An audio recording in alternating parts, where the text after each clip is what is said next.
Hello everyone, welcome back to my channel. तो friends, हम लोगों ने प्रेपरेशन स्टार्ट की थी BT 406 की research methodology and skill enhancement. तो इसमें हम लोगों ने पार्ट 1 में जो टॉपिक्स किए थे वो थे 29, 30, 31 एंड 32। 32 का हमने हाफ किया था। आज हम इसका सेकेंड हाफ देखेंगे, जिसमें अब हमने पढ़ना है सेकेंडरी डाटा से रिलेटेड टॉपिक्स। अब ये फर्स्ट इसमें टॉपिक है use of secondary data, existing statistics, documents. ये चीज़ें हमने इसमें पढ़नी है। सबसे पहले सेकेंडरी डाटा होता क्या है। अब इसमें इसकी डेफिनेशन सबसे पहले दी गई है। Secondary data refer to the information gathered by someone other than the researcher conducting the present study. यानी सेकेंडरी डाटा जो है वो पहले से किसी ने उसको कंपाइल या कलेक्ट किया होता है, लेकिन वो रिसर्चर के अलावा किसी ने उसको कलेक्ट किया होता है जो प्रेजेंट डे की स्टडी कंडक्ट कर रहा है उस रिसर्चर के अलावा।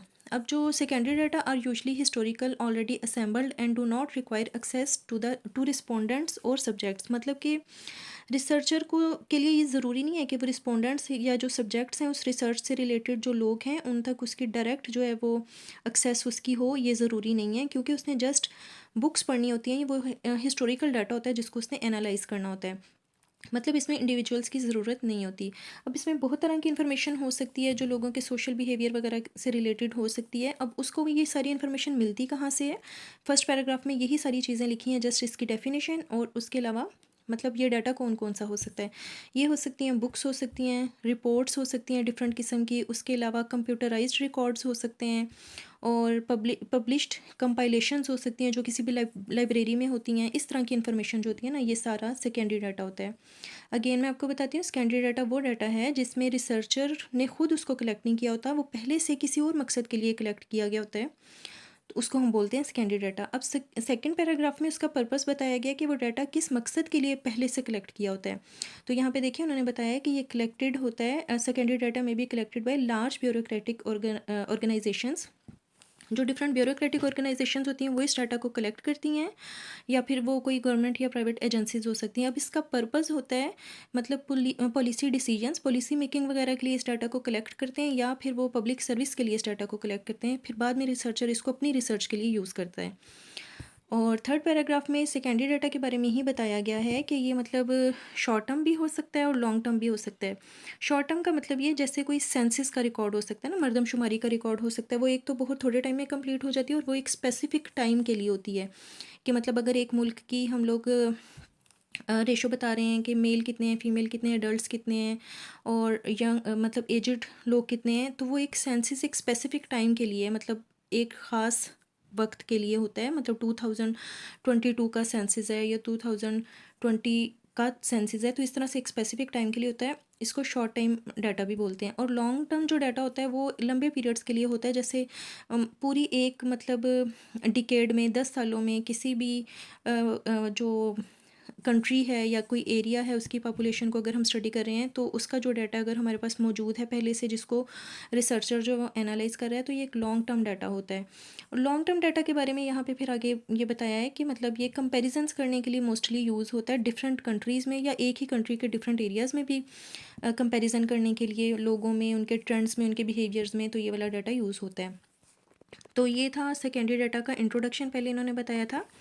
उसके बाद फिर नेक्स्ट जो है वो है selecting topic for secondary analysis. कि मतलब एक रिसर्चर है, उसको जब उसने सेकेंडरी एनालिसिस के लिए टॉपिक सेलेक्ट करना है तो वो किन चीज़ों को माइंड में रखता है। तो देखें, search through the collections of information with research question and variables in mind and then reassemble the information in new ways to address the research question. अब उसके माइंड में एक क्वेश्चन तो होता है, तो वो उसको अपने जहन में रखता है, अपने वेरिएबल्स को अपने माइंड में रखता है।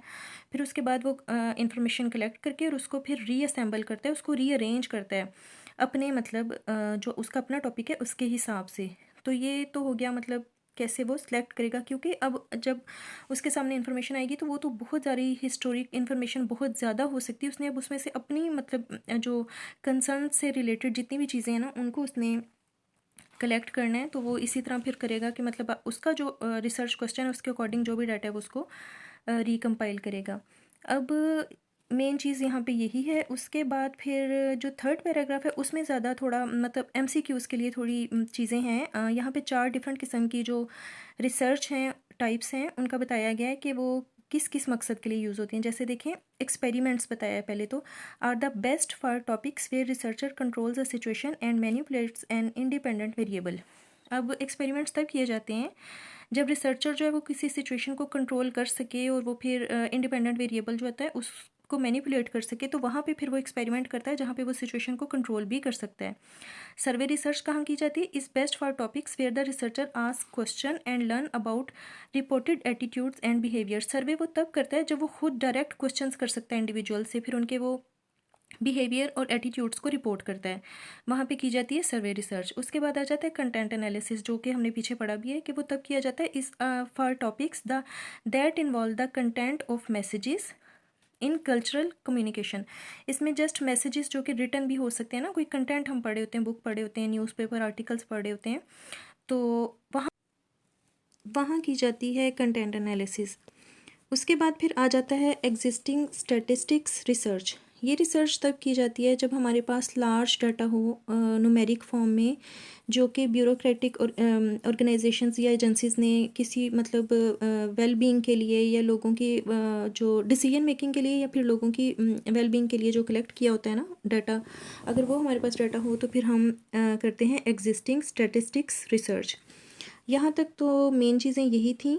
उसके बाद फिर सेकंड लास्ट पैराग्राफ देखें इसी में, जिसमें ये लिखा हुआ है as a part of trend से in development researcher try to develop social indicators for measuring. अब यहाँ इस पैराग्राफ में क्या चीज़ बताई गई है, यहाँ पे ये बताया गया है कि रिसर्चर ये काम क्यों करते हैं, पहले से जो कंपाइल्ड डाटा है उसको अगेन उस पर उसका सर्वे या उसका एनालिसिस क्यों करते हैं। तो रिसर्चर्स का भी मकसद यही होता है कि वो लोगों के वेलबींग के लिए ही ये डाटा को यूज़ करते हैं, उसको मतलब काम में लेके आते हैं। जैसे कि अगर कोई सेंसस का कोई डाटा है जिसका मकसद सिर्फ और सिर्फ किसी जो कंट्री है वहाँ की रेशो देखना कि मतलब लिटरेसी रेट क्या है या एम्प्लॉयमेंट कितनी है वहाँ पे, तो अब रिसर्चर उसी डाटा को एनालाइज करके तो मतलब कि ऐसे क्वेश्चंस अराइज कर सकता है, इससे सॉल्यूशंस बता सकता है कि लिटरेसी रेट को कैसे बढ़ाया जा सकता है, किन दिनों में लिटरेसी रेट ज़्यादा था, किन वजूहात पे लिटरेसी रेट कम हुआ, किस गवर्नमेंट में एम्प्लॉयमेंट ज़्यादा थी और किस गवर्नमेंट में अनएम्प्लॉयमेंट ज़्यादा थी। तो मतलब रिसर्चर लोगों की वेल बीइंग के लिए उसी डाटा को यूज़ करते हैं। इस पैराग्राफ में ये चीज़ बताई है,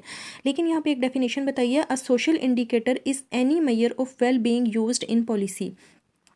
अब जो पॉलिसी के अंदर मतलब पॉलिसी के अंदर लोगों ने पहले से मतलब ऑर्गेनाइजेशंस ने जो डाटा पॉलिसी के लिए कलेक्ट किया होता है, उसमें से कोई भी ऐसी चीज़ जो रिसर्चर लोगों के फ़ायदे के लिए यूज़ कर सके, जबकि उसको पहले से लोगों के फ़ायदे के लिए नहीं कलेक्ट किया गया होता, तो रिसर्चर अगर उसमें से कोई ऐसा मतलब पार्ट उसका ले लेता है जो वो वेल बीइंग के लिए यूज़ कर सके, उसको फिर सोशल इंडिकेटर बोलते हैं। A social indicator is any measure of well being used in policy. उसके बाद फिर नेक्स्ट पैराग्राफ में बताया है कि सोर्सेज क्या हैं एग्जिस्टिंग स्टैटिस्टिक्स के, तो इसमें फिर क्या गवर्नमेंट या इंटरनेशनल एजेंसीज आ जाती हैं, प्राइवेट सोर्सेज भी हो सकती हैं, ये सब चीज़ें जहाँ से मतलब ये डाटा मिल सकता है वो होता है main source of existing statistics. उसके बाद फिर the main sources of existing statistics बताई गई हैं कि कौन कौन से सोर्सेज हैं वो फ्री होते हैं, मतलब ये बताया गया कि वो फ्री होते हैं क्योंकि वो पब्लिकली अवेलेबल होते हैं लाइब्रेरीज़ में। फिर उसके बाद नेक्स्ट आप इसमें जस्ट ये सोर्सेज जो हैं उनको याद कर लें कि लाइब्रेरीज़ में अवेलेबल होते हैं, और उसके अलावा कौन कौन से सोर्सेज हो सकते हैं, वो हो सकते हैं UN पब्लिकेशंस हो सकते हैं, यूनेस्को स्टैटिस्टिकल, और उसके बाद year book, UN statistical year book हो सकती है, और डेमोग्राफिक ईयर बुक हो सकती है। ये चीज़ें आप जो हैं वो इनको एग्जांपल्स के लिए याद कर लें। उसके बाद आ जाता है सेकेंडरी डाटा, सर्वे डाटा। अब जो इसमें जो मेन चीज़ बताई गई है इसमें सेकेंडरी डाटा का सर्वे बताया गया है।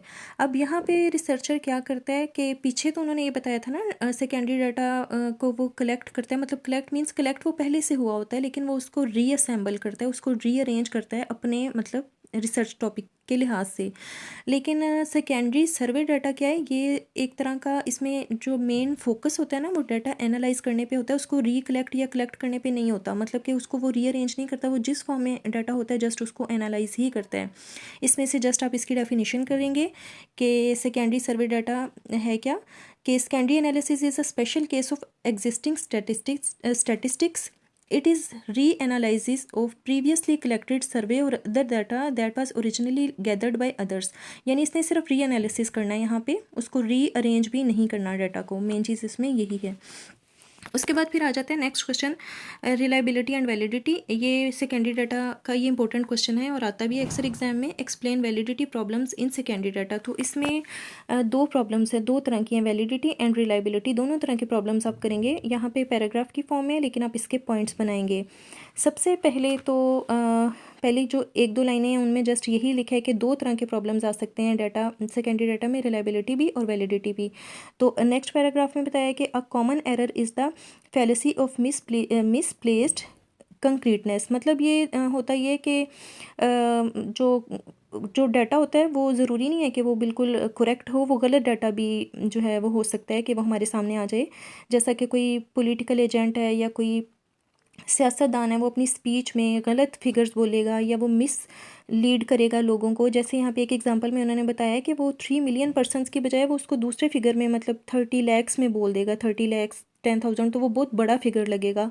तो इस तरह फिगर्स को चेंज करके, मतलब इन्फॉर्मेशन की शक्ल को चेंज करके, तो लोगों को मिस गाइड किया जाता है। इस तरह का डाटा भी हमारे सामने। उसके बाद हम देखते हैं वैलिडिटी। तो validity problem occur when researcher theoretical definition does not match that of the government agency और organization that collected the information. अब यहाँ पे वैलिडिटी, सबसे पहले वैलिडिटी प्रॉब्लम ये आता है कि जो गवर्नमेंट ने जो इन्फॉर्मेशन कलेक्ट की गई होती है उसमें अगर उनके लिहाज से किसी चीज़ की डेफिनेशन और है तो रिसर्चर की नज़र में इसकी डेफिनेशन कोई और हो सकती है। जस्ट ये डेफिनेशन कर लें।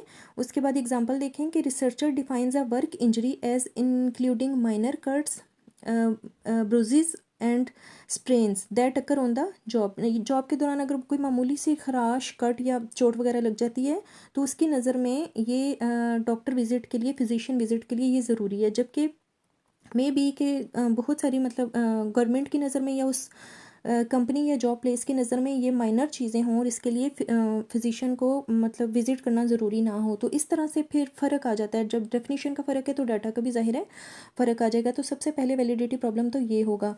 जैसे अगर वो रिसर्चर ये रिसर्च कर रहा है कि कितने लोगों ने डॉक्टर्स को विज़िट किया जबकि वो विज़िट उनको करना चाहिए था, तो अब यहाँ पे दोनों डाटा में फ़र्क आ जाएगा, क्योंकि जो जॉब प्लेस है या गवर्नमेंट है उनके अकॉर्डिंग उन लोगों को डॉक्टर को विज़िट करना ज़रूरी नहीं था जबकि रिसर्चर की नज़र में ज़रूरी था। पहली चीज़ तो ये आ जाती है कि दोनों ऑफिशियल डेफिनेशन और रिसर्चर की डेफिनेशन में फ़र्क हो सकता है। दूसरी चीज़ आ जाती है कि मतलब जो उसके पास इंफॉर्मेशन आई है ना, वो किसी, मतलब वो गलत भी हो सकती है। जैसा कि देखें, क्योंकि वो डायरेक्ट उस इंफॉर्मेशन को तो मतलब खुद से नहीं कर सकता, कलेक्ट नहीं कर सकता।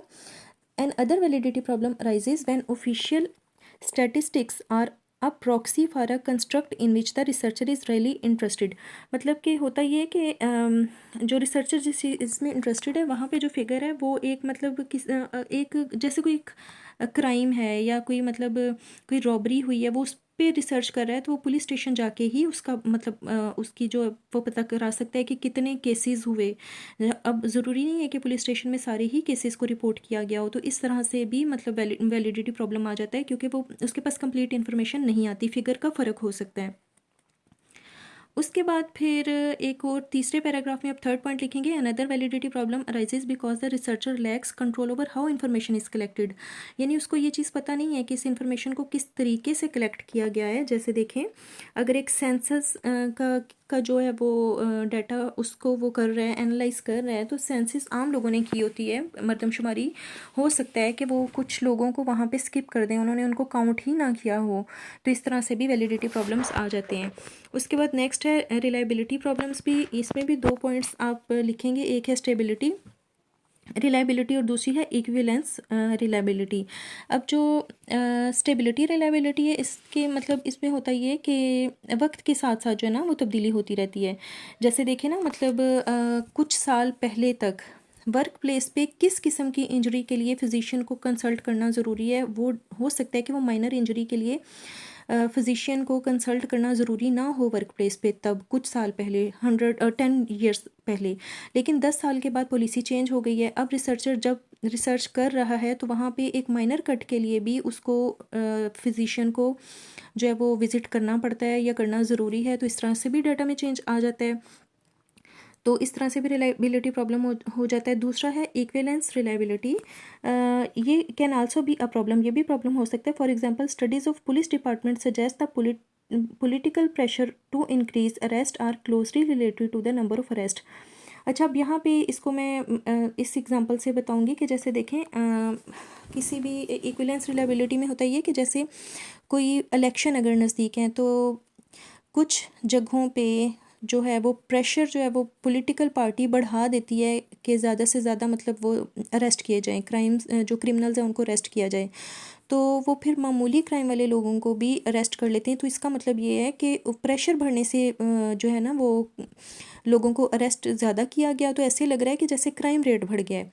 और कभी कभार ऐसा भी हो सकता है कि इलेक्शन के नज़दीक कोई पॉलिटिकल पार्टी जो है वो थोड़ा मतलब प्रेशर डाले और कुछ लोगों को मतलब माइनर वो क्राइम्स वाले लोग हैं उनको अरेस्ट ना करने दे, ताकि मतलब ऐसा लगे कि उनके टाइम में जो क्राइम रेट था वो बहुत कम था। अब असल में क्राइम्स हुए होते हैं लेकिन वो लोगों को अरेस्ट नहीं करते, जिस वजह से ऐसे लगता है कि क्राइम रेट कम है।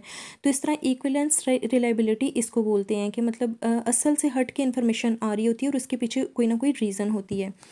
उसके बाद फिर नेक्स्ट आ जाता है inference from non reactive data. इसमें मतलब कंक्लूजन्स हैं कि वो किस तरह से कंक्लूड करता है। तो इसमें ये कि researchers ability to infer causality और to test the theory on the basis of non reactive data is limited, यानी कि वो इतनी मतलब उसका जो कंक्लूजन्स निकलेंगे वो इतने अथेंटिक हो नहीं सकते क्योंकि उसने डाटा को खुद कलेक्ट नहीं किया गया होता है। ये जस्ट इसमें यहाँ पे ये बताया गया है। उसके बाद नेक्स्ट टॉपिक है ऑब्जर्वेशन स्टडीज़ फील्ड रिसर्च। इसमें अब ये बताया गया फर्स्ट लाइन में देखें लिखा है observation studies are primarily part of qualitative research, यानी कि जो ऑब्जर्वेशन स्टडीज़ होती हैं वो क्वालिटेटिव रिसर्च का पार्ट हैं। तो इसलिए हमें पहले पता होना चाहिए कि क्वालिटेटिव एंड क्वांटिटेटिव रिसर्च क्या है। तो इस वाले पार्ट में इन दोनों पैराग्राफ्स में क्वालिटेटिव एंड क्वांटिटेटिव रिसर्च का बताया गया है।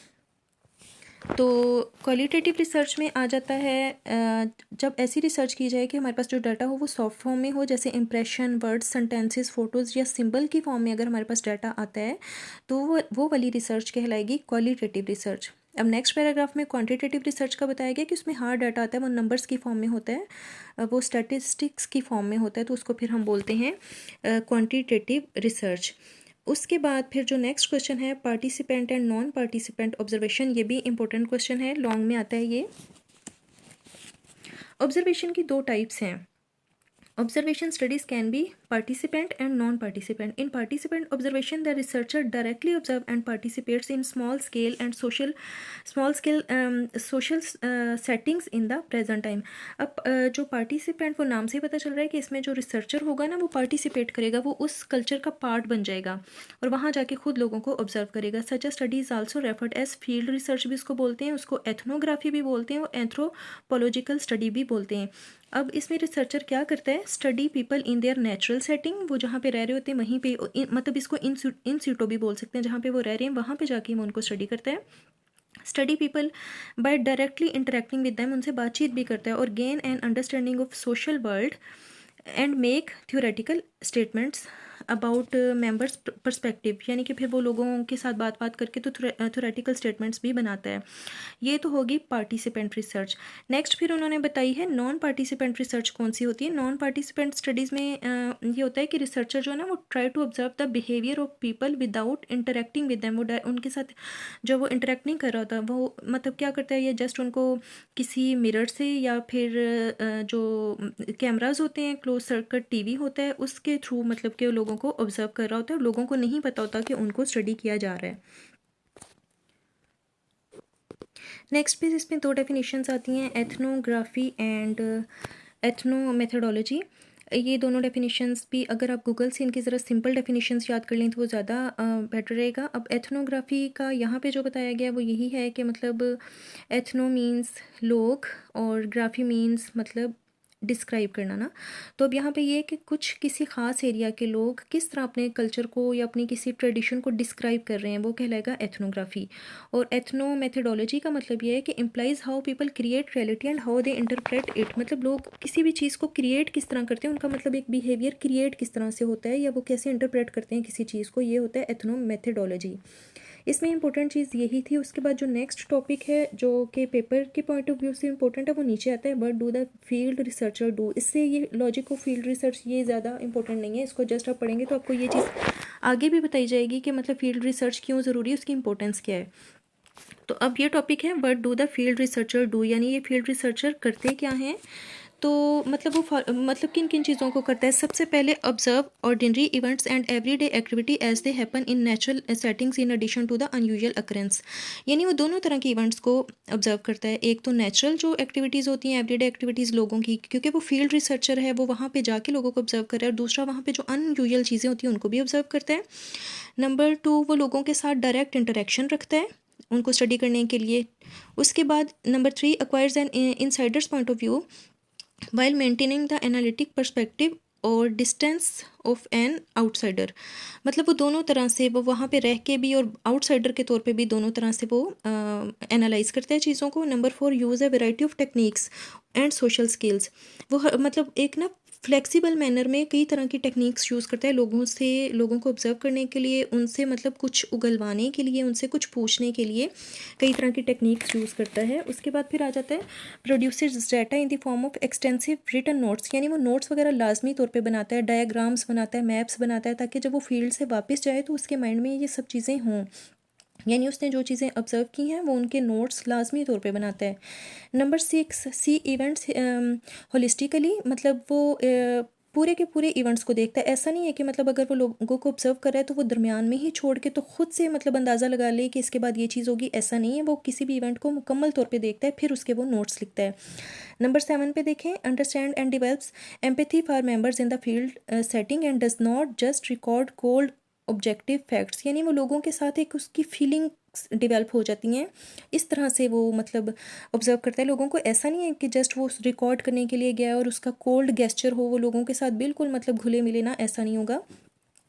नंबर 8, नोटिस बोथ एक्सप्लिक्ट यानी रिकोगनाइज्ड और कॉन्शियस और स्पोकन, उन चीज़ों को भी ये करता है। और उसके अलावा जो लेस रिकोगनाइज्ड और अनस्पोकन चीज़ें होती हैं ना, लोगों ने कुछ चीज़ें तो मतलब एक्सप्लेन कर दी होती हैं, वो उनको भी देखता है। और जो लोगों ने कही नहीं है, जस्ट वो फील कर सकता है, वो उनको भी फील करता है। Number 9, observe ongoing social processes without upsetting और imposing an outside point of view. वो सिर्फ चीज़ों को ऑब्जर्व करता है, उनको देखता है, वो अपना कुछ भी वहाँ पे जो है ना वो असर नहीं छोड़ता, कुछ इम्पोज नहीं करता। Number 10, cops with high levels of personal stress.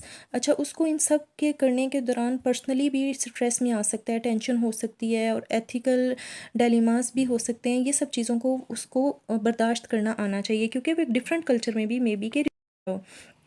उसके बाद नेक्स्ट टॉपिक है स्टेप्स इन फील्ड रिसर्च। अब वो क्या क्या स्टेप्स को फॉलो करेगा, वो आप ये 10 स्टेप्स हैं, जस्ट यही इसमें देख लें। वैसे तो ये जो स्टेप्स हैं पहले पैराग्राफ में ये बताया कि ज़रूरी नहीं है कि ये इसी तरतीब से हों या कोई रिसर्चर इन सबको बिल्कुल ऐसे ही फॉलो करे। वो अपनी सर्कमस्टांसिस के लिहाज से, अपनी रिसर्च के लिहाज से जो है वो इनको फॉलो कर सकता है। जैसे यहाँ पे अब उन्होंने एक रिसर्चर के लिए कुछ मतलब पॉइंट्स दिए हैं कि उन अपने आप को आपने कैसे तैयार करना है। Prepare your self, read and literature and D focus. मतलब आपने सबसे पहले तो खुद को तैयार करना होता है रिसर्च के लिए, लिटरेचर को पढ़ना होता है। फिर select a site and gain access. अब एक सेलेक्ट करनी है साइट कि आपने कहाँ जाके रिसर्च करनी है, फिर वहाँ पे गेन एक्सेस के वहाँ तक पहुँचना कैसे, इन सब की डिटेल जो है ना वो नेक्स्ट टॉपिक में भी आएगी। फिर उसके बाद है enter the field and establish social relationship with members. ये बड़े ईजी हैं, जस्ट इन पॉइंट्स को अगर आप याद कर लेते हैं तो लेसन नंबर 24 को इतनी ज़्यादा डिटेल में करने की फिर ज़रूरत नहीं होगी। आप इसको अपने वर्ड्स में खुद लिख सकते हैं, क्योंकि यही 10 पॉइंट्स जो हैं वो आगे बताए गए हैं। तो वो फिर क्या करेगा कि enter the field and establish social relationship, members के साथ उसने एक रिलेशनशिप बना लेना है। नंबर 4 पे adopt a social role, learn the ropes and get along with members, कि वहाँ पे वो अपना एक सोशल रोल बना लेता है। मतलब वहाँ पे मे बी कि उसको कोई जॉब भी वहाँ पे करनी पड़े, ताकि लोगों को ये लगे ना कि ये उनको ऑब्जर्व करने के लिए आया हुआ है। Number 5, watch listen and collect quality data. मतलब ये नहीं कि हर चीज़ कोई वो लिखना शुरू कर दे, ऐसा नहीं है। उसको क्वालिटी डाटा, जिस डाटा ने बाद में उसके काम आना है, जस्ट उसको ही वो कलेक्ट करे, ताकि उसके पास बहुत ज़्यादा डाटा ना जमा हो जाए।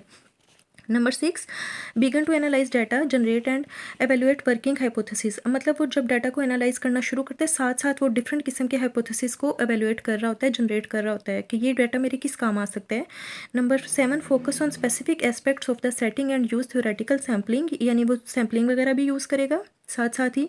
Number 8, conduct field interviews with member informants. अब कुछ मेंबर्स ऐसे होते हैं जिनको इस बारे में पता होता है रिसर्च के बारे में, तो उनके साथ फिर फील्ड इंटरव्यूज़ भी किए जा सकते हैं, उनका इंटरव्यू भी लिया जा सकता है। Number 9, disengage and physically leave the setting. Last में अपना काम कंप्लीट करने के बाद डिसएंगेज कर लेता है अपने आप को और फिजिकली वहाँ से वो जो फील्ड है ना वहाँ से आ जाता है, निकल आता है। उसके बाद नंबर 10 पे complete the analysis and right the report. ये था हम लोगों का टॉपिक नंबर 33, जिसमें हमने 2-3 डेफिनेशंस की हैं और बाकी ये फील्ड रिसर्च के बारे में हमने लास्ट पे किया है कि फील्ड रिसर्चर करता क्या और उसके क्या स्टेप्स हैं। उसके बाद जब हम लेसन नंबर 34 पे पहुंचते हैं तो आप इसमें देखें कि ये सेम वही 10 पॉइंट्स हैं, उन्हीं को यहाँ पे बताया गया और बड़ी सिंपल वर्ड्स में जो है वो इसको लिखा गया है। जैसे फर्स्ट पॉइंट था prepare your self, read the literature and D focus. मतलब इसमें क्या करना है, रीडिंग करनी होती है, आपने पहले से डायरी, नॉवेल्स, बुक्स वगैरह पढ़ लेनी होती हैं। आपका जो रिसर्च टॉपिक है उसके रिलेटेड लोगों ने पहले क्या लिखा हुआ है ताकि आपके पास कुछ ना कुछ जो है वो नॉलेज पहले से मौजूद हो। उसके बाद फिर डी फोकसिंग करनी है। रिसर्चर फर्स्ट एम्पेटाइज हिज और her mind of pre conceptions and D focus, यानी उसके जहन में पहले से अगर कुछ कॉन्सेप्ट्स हैं ना तो उनको निकाल देना होता है माइंड से, ताकि वो नई जगह पे जाए, नई रिसर्च में जो कुछ वो गैदर करे, जो वो इंफॉर्मेशन ले उसको वो डाइजेस्ट कर सके, क्योंकि उसने अपने माइंड को डी फोकस कर लिया हुआ है पहले। नंबर 3 पे आ जाता है select a site and gain access. अब उसने जो है ना वो एक साइट जो है वो देखनी है, मतलब जहाँ पे उसने जाके रिसर्च करनी है। और उसके बाद फिर नंबर 2 पे तो है select a site and gain access. अब ये हो सकता है कि जो साइट हो वहाँ पे उसकी एक्सेस बहुत इजी हो, वो एक पब्लिक प्लेस हो, आप आराम से अगर किसी पार्क में हैं तो आराम से वहाँ पे रिसर्च कर सकते हैं, ये हो सकता है। लेकिन कभी ऐसा भी हो सकता है कि वहाँ पे उसकी जो एक्सेस है वो मुश्किल हो, कोई ऑफिस हो सकता है, कोई एनजीओ हो सकती है, कोई और मतलब पब्लिक प्लेस हो सकती है, तो वहाँ पे फिर गार्ड के साथ उसको बात करनी पड़ती है, गेट कीपर के साथ, और फिर वहाँ पे उसको एक्सेस करनी पड़ती है। उसके बाद आ जाते हैं number 3 point, enter the field and establish social relationship with member. ज़ाहिर है वहाँ पे जाएगा, लोगों के साथ बात करेगा, मेल जोल बढ़ाएगा, उनकी लैंग्वेज भी उसको सीखनी पड़ेगी, ये सब करना पड़ता है। उसके बाद आ जाता है enter the field adopt a social role, learn the ropes and get along with members. यानी अगेन इसमें यही कि मतलब वो वहाँ पे एक टाइम स्पेंड करता है, लोगों के साथ इंटरेक्ट करता है, उनकी लैंग्वेज सीखता है, और मे बी कि वहाँ पे उसको कुछ मतलब जॉब या फिर वहाँ पे ये प्रिटेंड करना पड़े कि ये वहाँ का ही मेंबर है। उसके बाद फिर आ जाता है observing and collecting data, watch, listen and collect quality data. Again ये वही बात, मतलब कि उसको एक क्वालिटी डाटा जो है ना उसको कलेक्ट करना चाहिए। और इसमें फिर ये है कि नोट्स लिखने पड़ते हैं उनको, रिसर्चर को, तो इस वजह से फिर वो मैप्स, डायग्राम्स, फोटोग्राफ्स, ये सब चीज़ें बनाते हैं, इंटरव्यूज़ वगैरह भी लेते हैं। नंबर 6 पॉइंट पे देखें, begin to analyse data, generate and evaluate working hypothesis. मतलब वहाँ पे वो एनालाइज करना शुरू कर देता है डाटा को और हाइपोथेसिस पे काम करना शुरू कर देता है। उसके बाद नंबर 7 पे आ जाता है focus on specific aspects of setting and use the theoretical sampling. यानी वो जो उसका सेटिंग है, जो उसकी फील्ड है, उसकी स्पेसिफिक एस्पेक्ट जो है, ख़ास किस्म के एस्पेक्ट्स जिस पे उसने रिसर्च की है वो उस पर फोकस करता है और सैम्पलिंग करता है। मतलब सैम्पलिंग मीन्स कि वो किन लोगों को उसने ऑब्जर्व करना है, किन चीज़ों को उसने ऑब्जर्व करना है, क्योंकि वो पूरी कम्युनिटी को या हर चीज़ को ऑब्जर्व नहीं कर सकता, तो फिर वो फोकस करता है कि किस चीज़ को उसने सैम्पलिंग करनी, मीन्स उसने सैम्पलिंग भी साथ साथ जो है वो स्टार्ट कर देता है। उसके बाद फिर आ जाता है conduct field interview with member of informants, यानी कि जिनको पहले से पता है उनके साथ वो फील्ड इंटरव्यू करेगा, लेकिन जिन मेंबर्स को नहीं पता होता उनसे वो सर्वे इंटरव्यू करता है। यहाँ पे नीचे ना डिफरेंस भी बताया गया, difference between interviews and survey interview, ये क्वेश्चन भी इंपॉर्टेंट है। तो अब यहाँ पे देखें, मतलब उसने दोनों तरह के इंटरव्यूज़ करने हैं, फील्ड इंटरव्यूज़ भी और सर्वे भी करना है। अब यहाँ पे पहले तो उन्होंने बताया है कि सर्वे इंटरव्यू क्या है, इनका एक कंपैरिजन बताया गया, it has clear beginning and and. इसका क्लियर एंड होता है कि इसने कहाँ से क्वेश्चनिंग स्टार्ट करनी है और किस क्वेश्चन पे इसने एंड करना है। द सेम स्टैंडर्ड क्वेश्चन, यानी हर मेंबर के से एक ही तरह के क्वेश्चन जो हैं वो किए जाएंगे इसमें सर्वे में। और उसके अलावा फिर इसमें है the interview appears neutral at all time. Interviewer जो होता है ना वो खुद कुछ भी नहीं बोल रहा होता या खुद उसका कोई भी वहाँ पे रोल नहीं होता। उसके बाद फिर वो क्वेश्चंस को पूछता है और रिस्पोंडेंट जो होता है वो आंसर देता है। और इसके अलावा नंबर 5 पे देखें, it is almost always with one respondent alone, यानी एक टाइम में एक ही रिस्पोंडेंट होता है जो आंसर कर रहा होता है। नंबर 6 पे देखें, it has a professional tone, यानी इसमें ना वो प्रोफेशनल तरीके से क्वेश्चनिंग करता है, वो रिस्पोंडेंट भी उसी हिसाब से फिर जवाब देता है। और इसमें ज़्यादातर ना मतलब क्लोज एंडेड क्वेश्चंस होते हैं, मतलब कि जस्ट येस और नो में, या बहुत स्मॉल आंसर्स होते हैं उसके येस नो में, या फिर बहुत छोटे से आंसर्स होते हैं उनके। और नंबर 8 पे देखें, interviewer alone controls the pace and direction of interview, यानी अब इसने जो रिसर्चर है जो क्वेश्चंस कर रहा है वो ही उसकी पेस को, स्पीड को रखेगा कि कितना आंसर देना है आपने। ज़ाहिर है उसने येस और नो में आंसर अगर देना है तो उसको पता है कि वो कितने टाइम में कितने क्वेश्चंस कर सकता है। वो एक लाइन और एक डायरेक्शन में ही आंसर देने वाले को चलाता है, उसका अपना कोई रोल नहीं होता उसमें।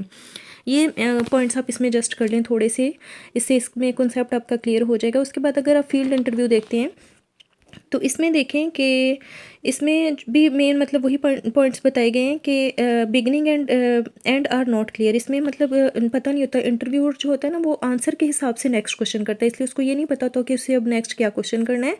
और जो क्वेश्चंस होते हैं वो मतलब एक ख़ास किस्म के ऑर्डर में नहीं होते, वो सिचुएशन और लोगों के हिसाब से मतलब किए जाते हैं। और फिर उसके अलावा इंटरेस्ट भी अपना शो करता है, इंटरव्यूअर जो होता है वो अपना इंटरेस्ट शो कर रहा होता है, रिस्पॉन्स भी दे रहा होता है और इनकरेज भी कर रहा होता है उसको, जिससे वो इंटरव्यू ले रहा होता है।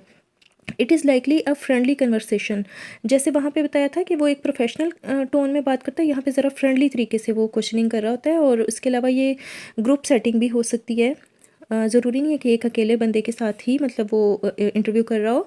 और उसके अलावा इसमें जो क्या क्या चीज़ें हो सकती हैं, इंटरस्प्रेस्ड हो सकते हैं, जोक्स, साइड स्टोरीज़, ये सब चीज़ें भी इसमें ऐड की जा सकती हैं। इसमें ओपन एंडेड क्वेश्चंस होते हैं ज़्यादातर, जिसमें लोग अपने अपने व्यूज़ बताते हैं और लंबे आंसर्स होते हैं इसमें। इंटरव्यूअर मेंबर जो है वो कंट्रोल कर रहे होते हैं पेस और डायरेक्शन, यानी वो ज़रूरी नहीं है कि ख़ास स्पीड में ये जो है वो क्वेश्चन चलें। किसी का आंसर लंबा हो सकता है, लोगों के व्यूज़ चेंज हो सकते हैं, डायरेक्शन फ़ौरन से चेंज हो जाती है क्वेश्चनिंग की और वो सारी सिचुएशन। और इसके अलावा मेंबर और इंटरव्यूअर दोनों जो हैं वो उसकी वो कर रहे होते हैं, कंट्रोल कर रहे होते हैं। और उसके अलावा फिर इसमें social context of the interview is noted and seen as important for interpreting the meaning of the response. अच्छा, इसमें वो करता ये है कि वो जो रिस्पोंडेंट होता है ना उसके फीलिंग्स, उसके इमोशंस को और उसके जो फेस एक्सप्रेशन हैं उनको भी साथ साथ स्टडी कर रहा होता है। और फिर लैंग्वेज और इन चीज़ों का भी ख्याल रखना पड़ता है इसमें। तो ये तो इन दोनों का जो है वो कंपैरिजन है, ये भी इम्पोर्टेंट क्वेश्चन था। उसके बाद आ जाता है disengage and physically leave the setting, यानी रिसर्चर अपना काम कंप्लीट करने के बाद वहाँ से आ जाता है। और उसके बाद फिर नेक्स्ट है complete the analysis and right the report. Last पे उसे क्या करना पड़ता है, मतलब उसको कंप्लीट करके अपनी जो रिसर्च है और लास्ट पे उसको रिपोर्ट लिखनी पड़ती है। लास्ट अब इसमें टॉपिक है ethical dilemmas of field research, यानी कि फील्ड रिसर्च के दौरान किन किन मतलब एथिकल इश्यूज़ के साथ मतलब प्रॉब्लम्स, क्या क्या एथिकल प्रॉब्लम्स पेश आ सकते हैं। तो सबसे पहले तो डिसेप्शन आ सकता है। अब इसमें मेन चीज़ ये है कि the researcher may be covert or may assume a false role name or identity or may mislead members in सम वे, यानी कि वो जहाँ पे जाके रिसर्च करे वहाँ पे जाके हो सकता है वो गलत रोल प्ले करे, अपना नाम गलत बताए, अपनी आइडेंटिटी गलत बताए, मेंबर्स को मिसलीड भी कर सकता है। ये चीज़ भी एक एथिकल इशू है फील्ड रिसर्च में, जो बाद में फिर लोगों को जब इस चीज़ का पता चलता है तो वो रिसर्चर के लिए प्रॉब्लम हो सकती है। उसके बाद कॉन्फिडेंशियलिटी आ सकती है कि वो मतलब जब वो इन्फॉर्मेशन ले लेता है लोगों से तो ज़ाहिर है फिर वो कॉन्फिडेंशियल नहीं रहती, वो उसको पब्लिश भी करता है। वहाँ पे मे बी कि वो लोगों के नामों को अगर चेंज नहीं करता है तो ये भी फिर एक एथिकल इशू है। नंबर 3, इन्वॉल्वमेंट विद डेविएंट्स कहते हैं जो क्रिमिनल्स होते हैं या जो इलीगल बिहेवियर जिनका होता है उनके साथ भी उसको इन्वॉल्व होना पड़ता है रिसर्चर को।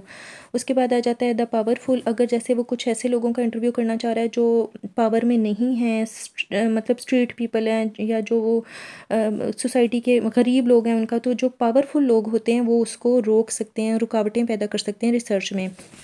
उसके बाद फिर आ जाता है पब्लिशिंग फील्ड रिपोर्ट्स, यानी कि अब जब वो रिपोर्ट्स कर लेता है, तैयार कर लेता है अपना, तो उसको पब्लिश करने में भी प्रॉब्लम्स उसको आ सकते हैं, क्योंकि वहाँ पे वो ऐसी चीज़ों को सामने लेके आ रहा होता है जहाँ पे हो सकता है कुछ पॉलिटिकल पार्टी, गवर्नमेंट उसको सामने ना लाना चाहिए, तो इसलिए फिर उसकी पब्लिशिंग में भी प्रॉब्लम्स आते हैं। तो फ्रेंड्स, ये हमने आज 3 लेसन्स किए हैं, 32, 33 एंड 34। आई होप कि आपको इसकी समझ आ गई होगी। इसमें कुछ चीज़ें ऐसी हैं जिस पे मैंने थोड़ा कम फोकस किया है, वो ज़्यादा इम्पोर्टेंट नहीं है। बाकी जो क्वेश्चन इसमें आ सकते हैं एग्ज़ाम्स में, उसमें यही है, फील्ड इंटरव्यू और सर्वे इंटरव्यू का कंपैरिजन आ सकता है। उसके अलावा ये जो हमने कुछ डेफिनेशंस की हैं, इसमें ये चीज़ें आ सकती हैं। तो फ्रेंड्स, अगर आपको मेरी ये वीडियो अच्छी लगे तो लाइक करें, इसको शेयर करें, और इंशाल्लाह नेक्स्ट पार्ट के साथ मैं जल्द ही आऊँगी। Thank you. अल्लाह हाफिज़।